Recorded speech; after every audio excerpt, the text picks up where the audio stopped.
Well, I'll be damned, Virginia. There really is a Batman. Welcome, one and all, to San Diego Comic-Con 2024.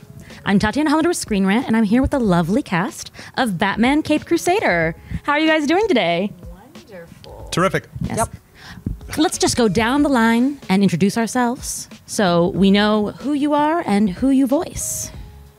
You have a great voice, by the Thank way. you. Yeah. I try really hard. My name is Jamie Chung, and I play Harley Quinn. My name is Hamish Linklater. I play Batman, and I know I play Batman, Yes! and I play Bruce Wayne. I'm Minnie Driver, and I play the Penguin. Finally. Dun, dun, dun. Cannot believe it. Screaming, crying, throwing up. Yes.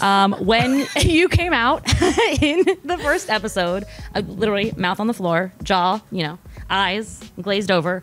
Tell me about that. How do you play this iconic role in such a new, almost burlesque way? Well, I think because the way that Bruce has reimagined it, it is exactly that, this burlesque, big, the way that they described her. I could see this giant burlesque penguin, and she was very present and very real for me. And someone said today that she reminded them of Mama Fratelli from the Goonies, which is also a really good comp.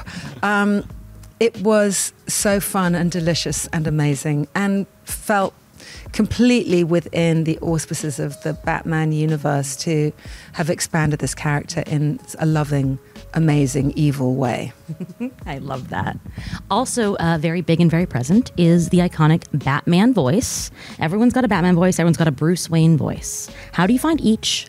Who is the real Batman or Bruce? Well, Batman's the real Batman.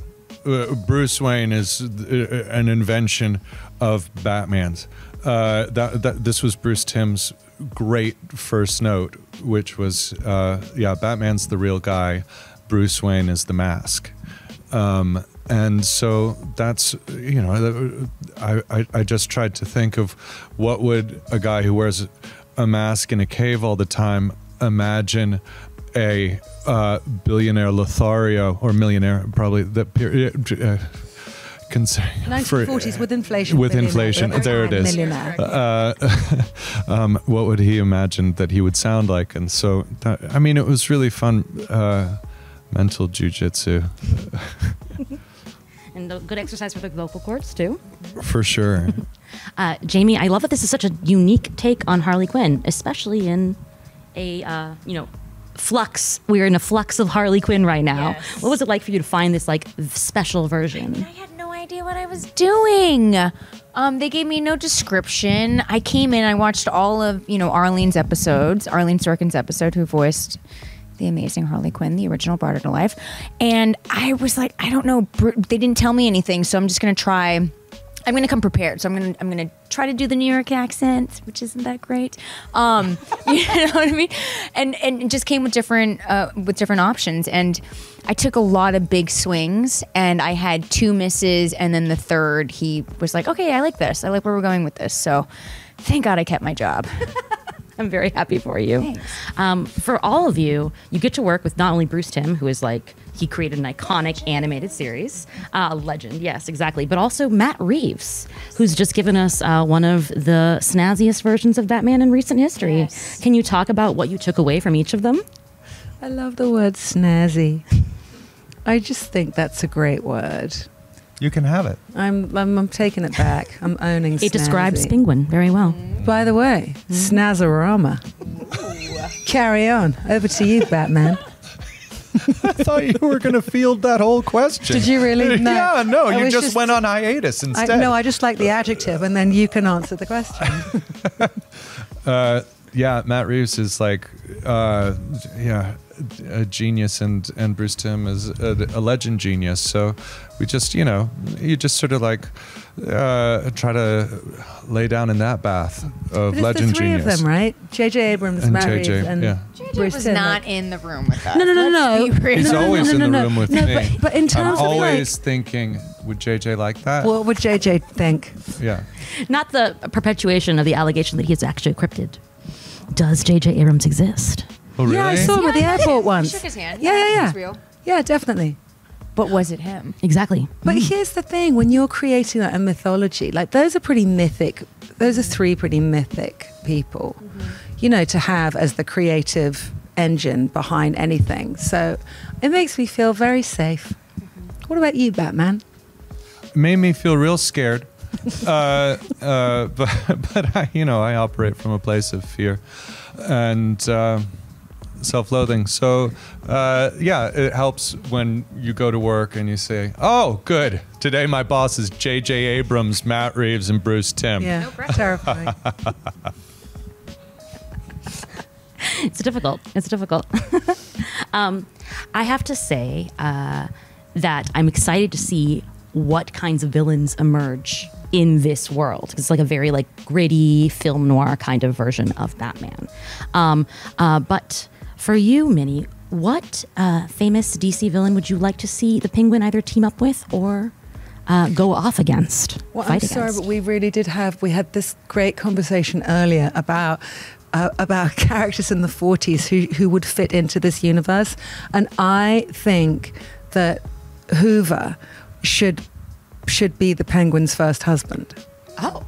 And Herbert I think Hoover. That, yeah. Not the Hoover. vacuum guy. Yeah. I think that Hoover should have been, I like the idea of bringing in historical villains to partner up with the actual villains. I think that would be cool and great. I love that. And then I think the first question. Hoover is a very famous DC villain. Notably.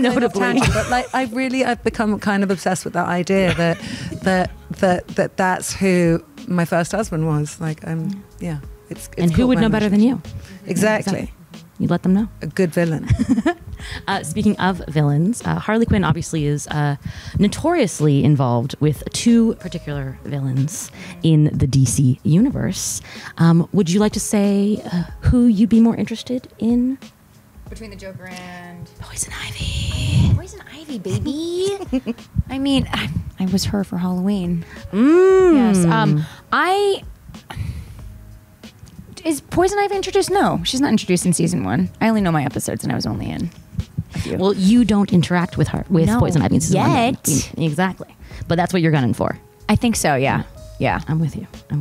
I mean, I did like the storyline where they were roommates in Batman, the animated series. So maybe lovers instead.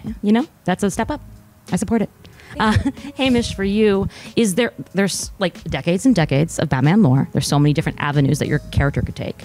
Is there any characters or any storyline that you would like to see placed in this 40s era? Wonderful question.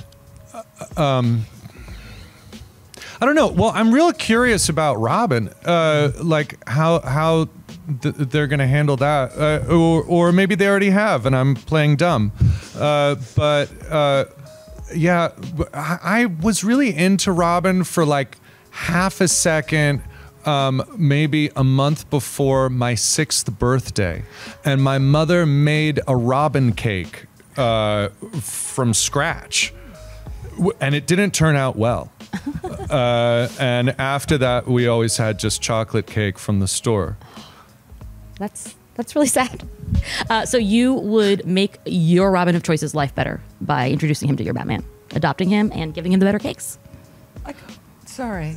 Go back? No, just your childhood trauma is now informing like this whole interview, and I'm fascinated, also a little skeeved out, sad, and feel like everything's taken a whole turn because I'm now imagining your birthday parties.